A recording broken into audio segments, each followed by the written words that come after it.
tak berapa ramai orang dapat tahu wushu ni.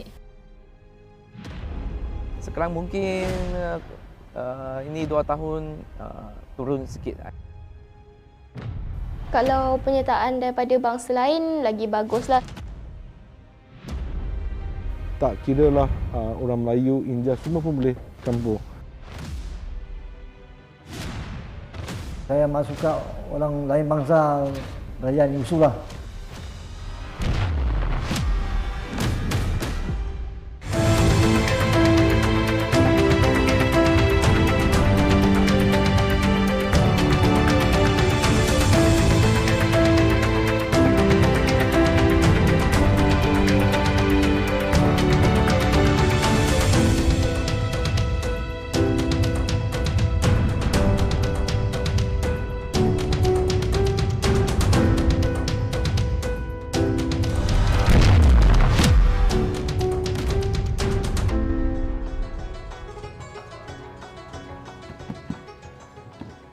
Hampir setiap kaum di dunia memiliki seni mempertahankan diri masing-masing dan seterusnya menjadi tradisi yang diwarisi.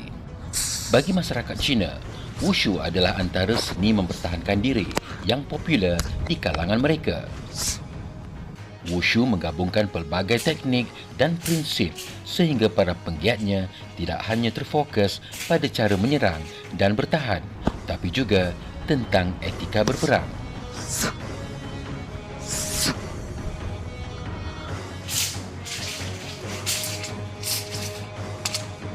Wushu ni datang dari negara China. Dia dekat negara China, dia adalah sebagai satu budaya orang Cina, dan lepas tu dia continue sebagai seni mempertahankan diri. Dulu di zaman dulu mereka panggil Kung Fu. Tetapi yang betul-betul explain di dalam bahasa Cina adalah wushu. Kung Fu itu adalah boleh explain di dalam skill. Yang itu dipopularisasikan oleh Bruce Lee, oleh Jet Li, semua yang dia ada banyak jenis Kung Fu lah. Kung Fu seperti Wushu Chen, Hong Ka, Chin Woo atau Wing Chun lebih popular. Wushu dikatakan telah wujud sejak beribu-ribu tahun dahulu dan ia telah diiktiraf sebagai seni purba Cina untuk mendisiplinkan diri dan minda.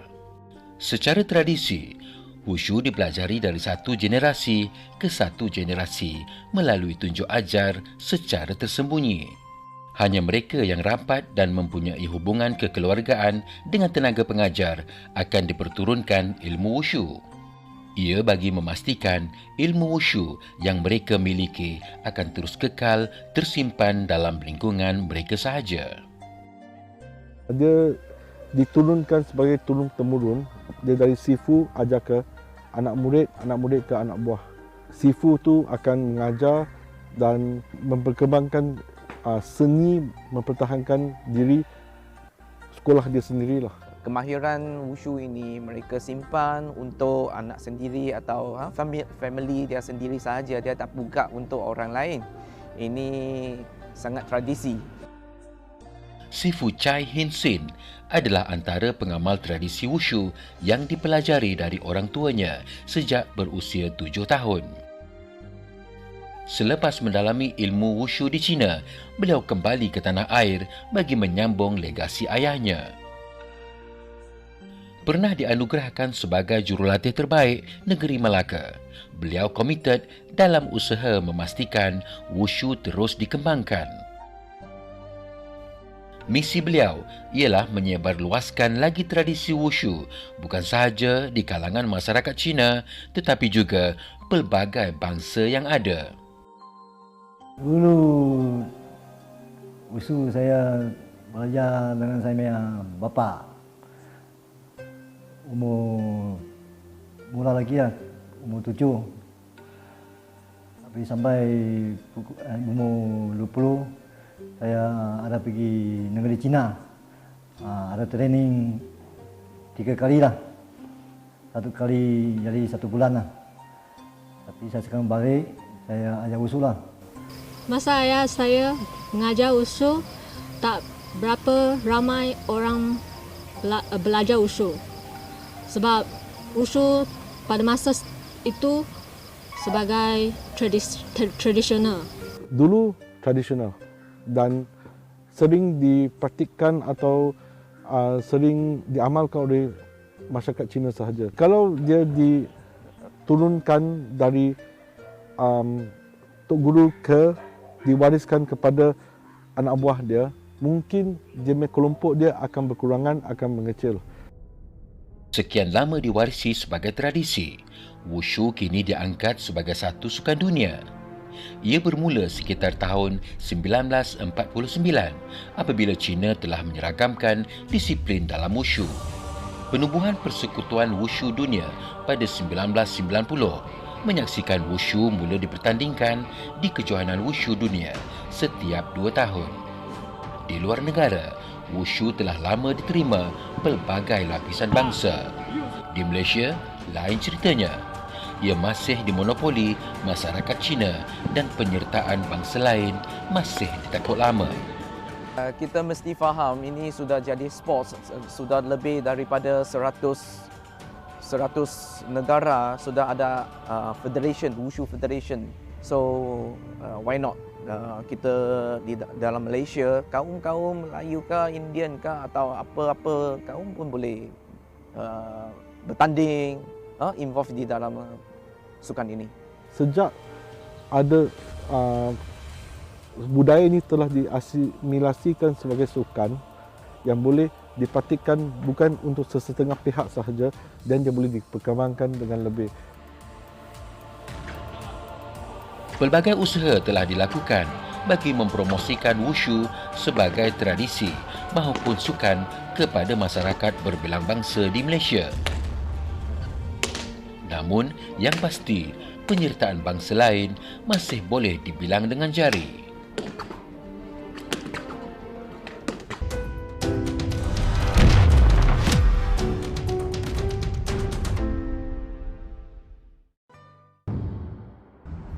Wushu adalah seni bela diri yang menggabungkan pelbagai teknik dan prinsip sehingga para penggiatnya tidak hanya terfokus pada cara menyerang dan bertahan.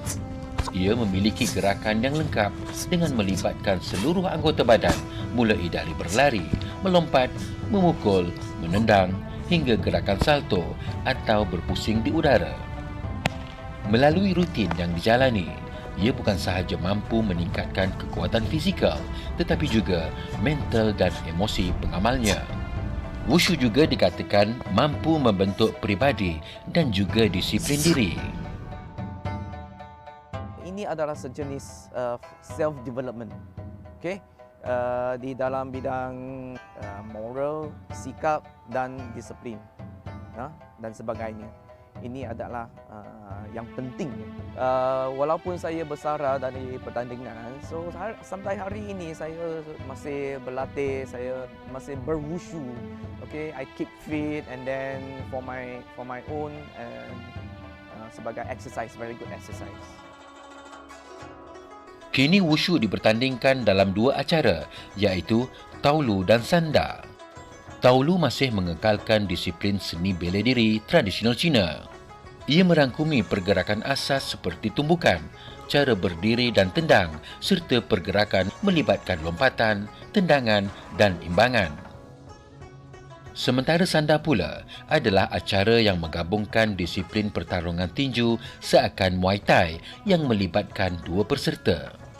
Disiplin yang pelbagai dan rutin yang pantas adalah antara faktor menyebabkan adik Azira menyertai wushu. Membuang jauh perbezaan yang ada, keluarganya sendiri memberikan galakan kepada beliau mempelajari seni tradisi masyarakat Cina ini. Dulu tengok kakak training, jadi memang nak cuba ikut sama macam kakak lah. Macam nampak dia hebat lah, macam pergerakan yang laju, pergerakan yang perlahan, ada banyak-banyak yang lain. Boleh lompat, boleh bergerak rendah, ada banyak lain-lain aspek yang boleh cuba. Jadi saya rasa wushu lagi saya minat lah. Kalau saya pilih kepada pedang sebab pedang senang bergerak dan sebab pedang berbunyi senang untuk tarik perhatian orang. Sebelum ni pun kakak-kakak dia pun masuk wushu juga. Jadi bila tiap-tiap hari hantar kakak dia pergi balik training tu memang bawa dia. Jadi dari situlah terbitnya dia rasa wushu tu dia rasa seronok nak buat. Berusia 16 tahun, adik Azira Kamaruzzaman adalah merupakan satu-satunya pelajar bukan Cina yang bersama Sifu Chai. Sebagai seni yang mementingkan fleksibiliti dan ketahanan diri, ada kalanya mampu menyebabkan seseorang menyerah untuk terus mempelajari seni tradisi ini. Namun, tidak bagi adik Azira. Minat mendalam dan keinginan untuk menguasai tradisi masyarakat Cina ini menyebabkan beliau terus bertahan sehingga kini.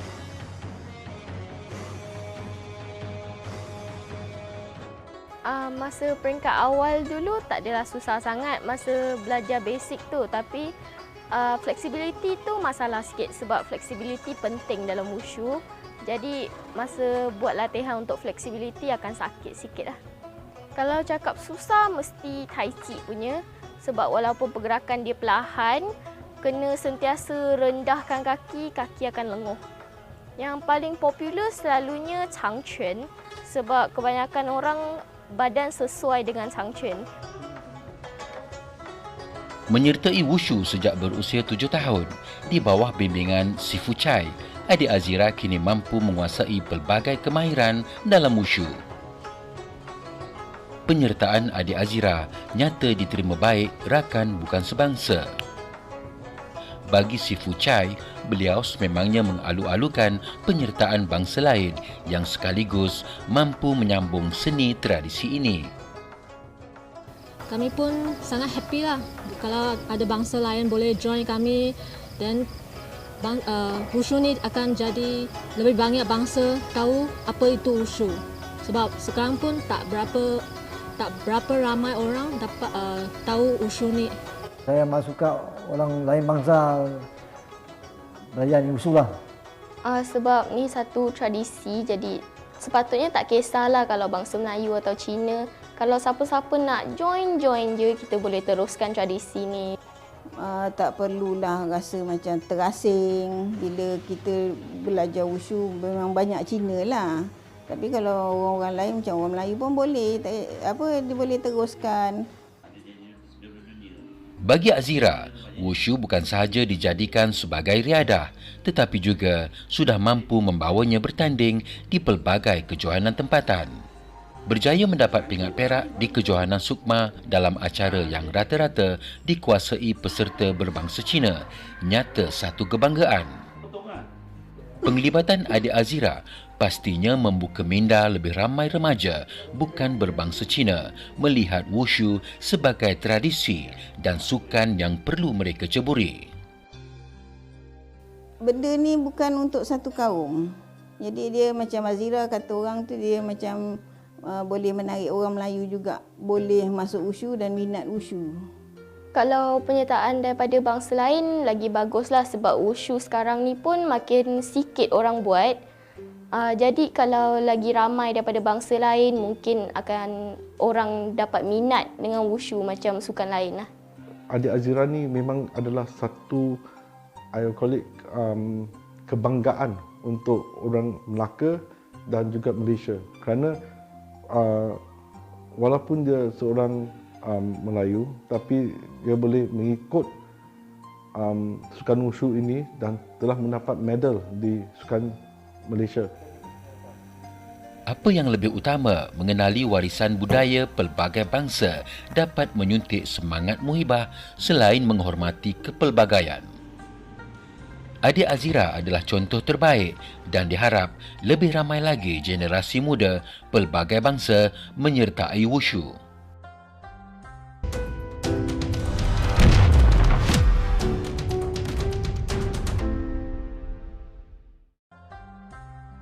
Penubuhan Persekutuan Wushu Malaysia pada tahun 1978 menjadikan wushu bukan lagi sebagai budaya tradisi tetapi juga sukan untuk semua. Pengenalan wushu di Sukan Malaysia, Sukma, serta pertandingan di peringkat sekolah adalah antara langkah awal memperkenalkan tradisi ini. Ia penting demi memastikan wushu terus diwarisi bukan sahaja remaja Cina tetapi juga pelbagai bangsa. Dalam tahun 2000 telah diperkenalkan wushu dalam Sukan Malaysia dekat Penang. So that is the first time kita ada Sukan Wushu ni, dan untuk memperkembangkan lagi Sukan Wushu ni di antara remaja, kita pun telah bekerjasama dengan Kementerian Pendidikan Malaysia untuk menganjurkan kejohanan Wushu KPM bersama dengan Kementerian Pendidikan Malaysia sejak 2010. So pengiktirafan ni dengan Kementerian Pendidikan Malaysia adalah satu langkah dengan mengembangkan Sukan Wushu di sekolah-sekolah ni. Saya rasa perkembangan development sukan ini, saya rasa okey. Sekarang almost semua punya sekolah pun ada aktiviti wushu, especially di sekolah Cina. Sebagai seorang member on board di dalam persekutuan wushu, kami akan organize lebih banyak aktiviti atau pertandingan dan atau kursus jurulatih, kursus juri, tak berhentilah. Bagi Si Fu Chai, ilmu wushu yang beliau miliki telah pun diturunkan kepada dua anaknya yang kini sudah mampu membimbing generasi muda. Mereka menjadi harapan untuk menyambung legasinya bagi memastikan tradisi wushu berterusan. Ilmu wushu miliknya bukan sahaja perlu dipertahankan, tetapi juga perlu dikembangkan untuk generasi akan datang. Bagi anak-anaknya, amanah yang dipertanggungjawabkan akan mereka galas sebaik mungkin bagi memastikan tradisi wushu tidak hilang. Saya ada pada turunkan anak-anak saya lah, menolong ayah wushu lah. Sekarang dia orang pun sudah jadi jurulatih negeri Melaka lah. Ayah saya pun ada pesan, dia pun harap kami boleh warisan dia punya wushu ni untuk memastikan wushu ni tidak hilang. Pernah 2 kali bergelar juara dunia dan dianggap antara legenda dalam wushu di Malaysia, Ho Robin nyata mahu memastikan wushu akan terus bertahan. Penubuhan kelab wushu Ho Robin 10 tahun yang lalu adalah bukti keinginan beliau. Usaha mempromosikan dan mengembangkan wushu di lebih banyak sekolah juga turut menjadi misinya. Ini bagi memastikan lebih ramai remaja menyertai wushu sama ada sebagai tradisi maupun sukan. Saya ada berajar di beberapa sekolah, primary school, secondary school pun ada. Lepas tu saya ada pasukan saya sendiri, dipanggil Ho Robin Wushu Training Center. So saya harap masa depan yang ada generation yang baru akan involve di dalam sukan tradisi ini, dengan supaya sukan tradisi ini tidak akan hilang. Bagi Azira, wushu bukanlah tradisi milik bangsanya. Pun begitu, beliau tetap merasa bertanggungjawab untuk meneruskan tradisi ini yang kini sudah menjadi sebahagian dari hidupnya. Baginya, adalah suatu yang merugikan jika tradisi yang sinonim dengan masyarakat Cina ini dibiarkan hilang begitu sahaja. Keluarga turut memberi galakan pada Azira bagi menyambung tradisi yang telah dipelajarinya lebih 10 tahun yang lalu. Kalau boleh saya pun galakkan juga dia. Kalau boleh apa yang dia dah belajar, kalau satu hari nanti dia nak jadi jurulatih, dia boleh turunkan apa yang dia belajar selama ni kepada generasi-generasi bawah lah. Macam kalau pada budak-budak sekolah kan, macam budak-budak Cina, Melayu, India, dia boleh ajar. Benda ni kena teruskan. Kena ada pelapis. Dan saya harap dengan satu adik Azira ni, dia boleh mencetus dan mengembangkan sukan wushu ni ke semua penduduk Malaysia, especially terutamanya masyarakat Melayu. Dan kita pun berharap dia boleh terus berkecimpung dalam sukan ni dan masuk pasukan kebangsaan, dan hopefully dia akan menjadi the next world champion juga. Ini akan mencetus minat di antara kaum Melayu di sukan wushu ini. Saya harap wushu ni dapat terus diteruskan pada generasi yang seterusnya lah. Harap tak dilupakan. Bermula sebagai tradisi seni bela diri, wushu jelas bertuah apabila diangkat sebagai satu sukan bertaraf dunia. Ia sekaligus memastikan tradisi ini dapat diteruskan dan diwarisi generasi akan datang. Pun begitu di negara kita, ia mungkin hilang jika tiada usaha berterusan mempromosikan maupun mengembangkan seni wushu, terutamanya di kalangan remaja. Harapan saya adalah warisan ini akan diteruskan sebagai sukan. Bukan warisan untuk sesetengah masyarakat saja, tapi untuk masyarakat majmuk. Walaupun saya bukan bangsa Cina, saya nak terus pertahankan tradisi ini. Supaya tradisi sukan ini tidak akan hilang. Kalau benda ini hilang, wushu pun akan hilang lah.